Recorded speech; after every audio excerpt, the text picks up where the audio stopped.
We are live. Hi, this is Chris again, and just went to the store, bought a new can of dip. So we're gonna review a can of dip. Get into my trusty bag here.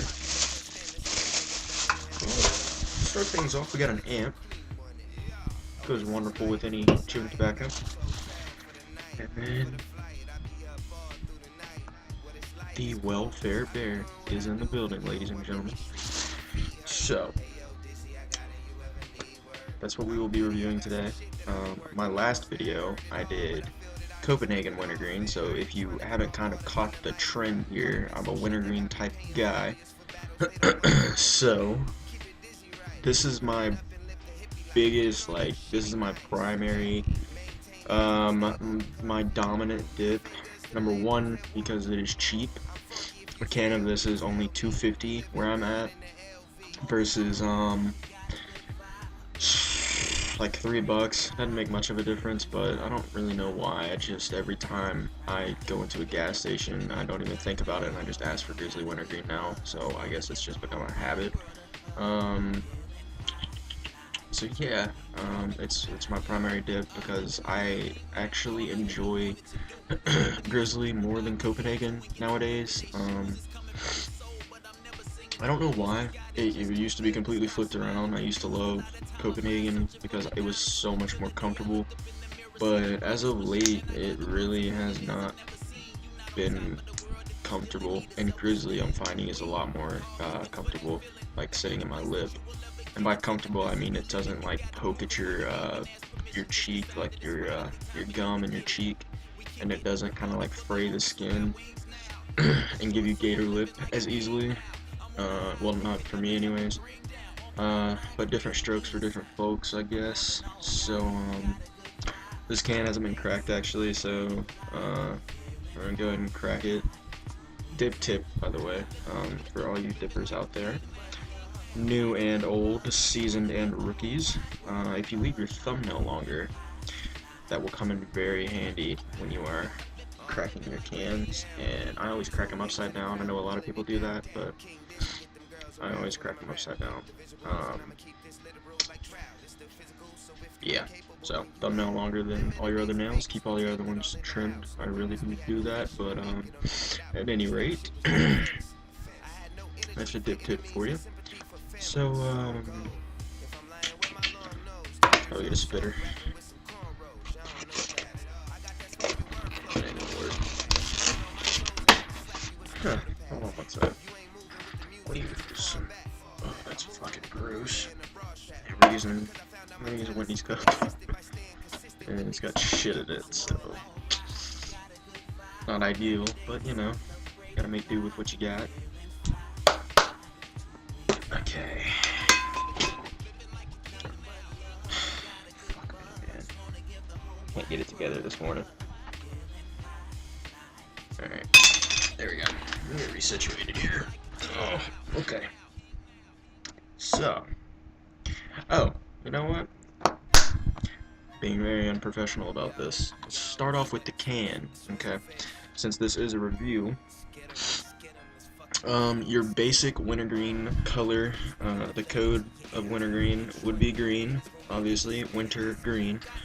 So the entire can is accented in green, and of course, start from the top, we got premium wintergreen over the top with the Grizzly trademark bear. Letters Grizzly across that, and this is a long cut dip, so long cut below that, and then of course the warning label for government purposes. Even out this label right quick. See what we got. Barcode circling around your manufacturing place in my city, actually, Memphis, Tennessee. Keep going around. You got the Grizzly, long coat wintergreen, in green and white for the lettering with black outlining. Premium wintergreen, American Snuff Company, which is what makes the company that makes Grizzly. So yeah, of course the sticker on the bottom, plastic can, tin lid. Can't really tell if it packs good, but in past experiences, all my Grizzly is packed quite well. Copenhagen actually definitely gives that a 1-up. I must say their cans pack a lot better. But at any rate, Grizzly still, like I said, it's cheap, so packs nicely for a cheap little can. As far as the texture inside of it, if you can see that, I'll try to put some light on it. Texture-wise, like my personal preference is towards Grizzly. Like I said, I don't really know why, but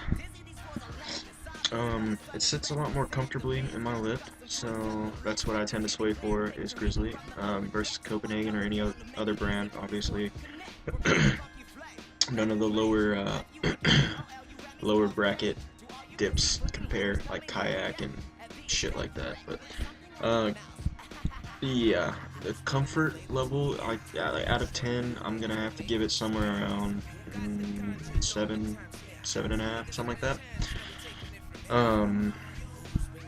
The thing about Grizzly versus Copenhagen, Grizzly you always get a full can, Copenhagen you don't, but that's in part due to, or actually that's fully due to, Copenhagen is 100% American tobacco, and Grizzly is not. Grizzly has filler and domestic tobacco in it.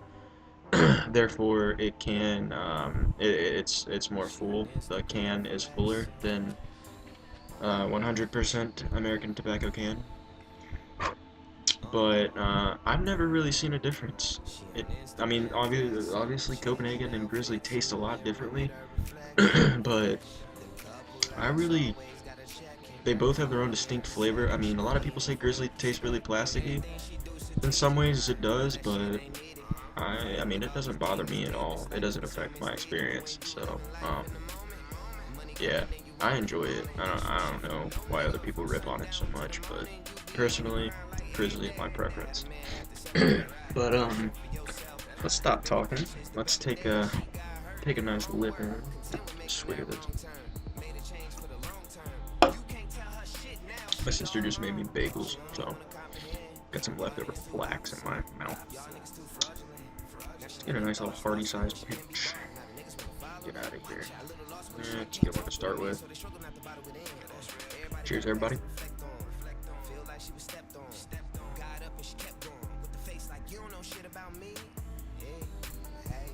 Yes, sir. Okay. I'm gonna put a little bit more in too. I really gotta get another spitter. That's just fucking gross. Eh, just back a hog. Okay, cool.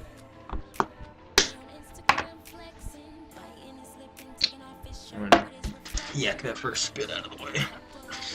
Okay, so initial thoughts. Like I said, it is comfortable in my lip. Personally, I like the texture of Grizzly, and it sits very nicely. As it progresses, it does get a little bit more. It like tightens up. The entire pinch together tightens up. So sometimes the really pokey flax of tobacco stick out, and they can cut your lip and like kind of poke in and make it. That's what makes it really uncomfortable. But like I said, as of lately, Copenhagen's really been the brand that's been doing that to me. Like anytime I put a lip of Copenhagen in, I always seem to get the fucking hardest black on a tobacco leaf. It sticks right into my gum, and it pisses me off because I'm paying extra money for a can. Maybe I'm just weird. I don't know. I think I'm the only one that thinks that about Copenhagen. But anyways, I don't fucking care. I'm gonna let this like sit in for a little bit before I do a go any further into review. But like I said, initially, it's comfortable, feels nice, flavor's great, a little bit plasticky this time around with this can, but not bad. It's not overbearably plasticky. I mean, it's definitely, I mean, it's Grizzly, so yeah. But I wanted to talk about myself personally. I felt like in my last video, I didn't really do anything too, well, I did, but I didn't, in a sense, because I was kind of jittery. I don't really know why, but, fuck, I'm sorry, spring is kicking my ass right now. College semester, the spring semester is ending shortly. Fuck, after you eat, shit, the spit is so stringy.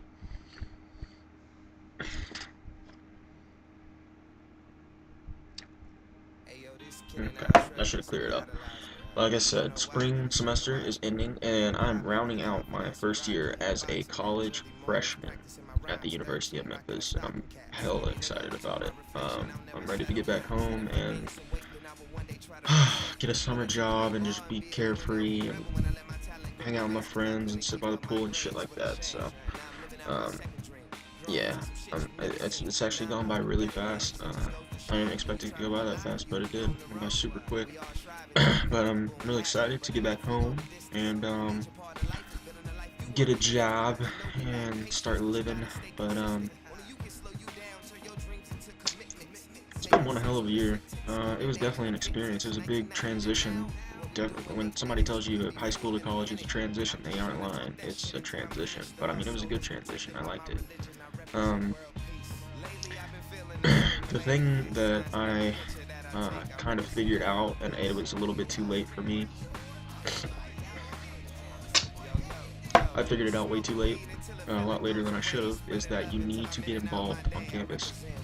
If I could give a tip to any college freshmen or entering, any people entering into freshman year, I would say definitely get involved in your school because it makes you so much more connected to it. And it makes your experience a lot more enjoyable. And I really regret not becoming involved in more student organizations. I actually just got accepted into one, an honor society, after my first semester. So that was the only organization I actually got involved in, was that, and it wasn't even really involved in it. It was just kind of an induction. So, but I can put that on the resume now at any rate. But if I could give any tip to any college freshman, entering college freshman, it's to, like I said, get involved, go Greek, that's what I plan to do next year. And yeah, just enjoy your time, because this is like the time of your life, this is your prime, so for sure enjoy it. Another thing I wanted to talk about was the NBA Finals. Like I said, being in Memphis, I'm not exactly a Grizzlies fan, but I mean I'll pull for them just because it's my home state, Tennessee. So the Grizzlies are doing wonderful. I haven't really watched too much of the NBA playoffs so far. Only seen a few games, but my attention really shifts towards it when the finals come around. But I've been hearing a lot of talk about how the refs are cheating out the Grizzlies, so I don't really know if they are or not, but I'm guessing they are because, I mean, it's OKC, so the MVPs on their team, they're obviously a little bit, I mean, in some ways, I'm sure they're going to be biased towards giving Durant and Westbrook and OKC as a team calls, so Pacers are really upsetting right now. I do know that's happening. They've had like a fallout between their team, and they got to get their shit together if they want to move on. But I think they just forced the game 7, and then Damian Lillard, oh what a beast, man, clutched it. That final buzzer beater 3 to clinch the series against the Rockets. That was crazy good. I saw the replay on that. Like I said, I haven't been watching them, the playoffs too much, so I've just been kind of catching clips on SportsCenter and shit. But that dude is a fucking freak of nature, I swear. He's clutch. But like I said, I haven't been watching him, so I really don't have that much to say about it, except like when the finals roll around. I'm calling a three-peat again, because the Heat are looking stout. They always get their shit together for the playoffs. Okay, now that I've gotten a few spits out of the way, and it's kind of settled in, I can say, as it progresses, as any Grizzly that I've had in the past and prior experiences, as it progresses, it's still comfortable. I have no flax, like, sticking out, and I put a hog in, so I have no flax like sticking out and like poking my gums and shit. So it's comfortable as shit to me. Um, the flavor gets a lot richer because I tend to put mine like I start my dip back here, and then it goes to like right here. So whenever I like kind of juice it out, like you see me doing that. Whenever I juice it, then it gets like the spit goes like to the back of my jaw and then drops down into my mouth. So I get like a full flavor from it. But like I said, Grizzly is like it's super flavorful to me. I love the flavor of wintergreen, especially, and you generate a lot of like good flavor from it. It's really rich. Richer flavor though. If you want a really bold flavor, then Grizzly wide cut wintergreen is the shit. That's the way to go. I don't know why I didn't get that this time,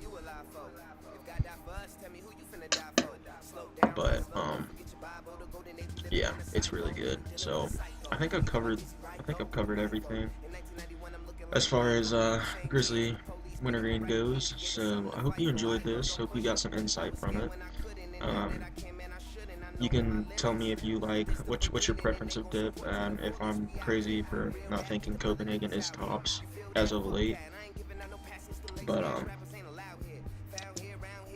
leave a comment if you would like to. You can thumbs up, thumbs down, doesn't matter to me. Any feedback is accepted. And I will see you guys next time. I'll do another review of some sort. I might do Southern Blend actually, because Southern Blend is really good. It's not like usually what I did, but it's quite good. So I might do that next time. But anyways, thanks for watching, and I will see you guys next time.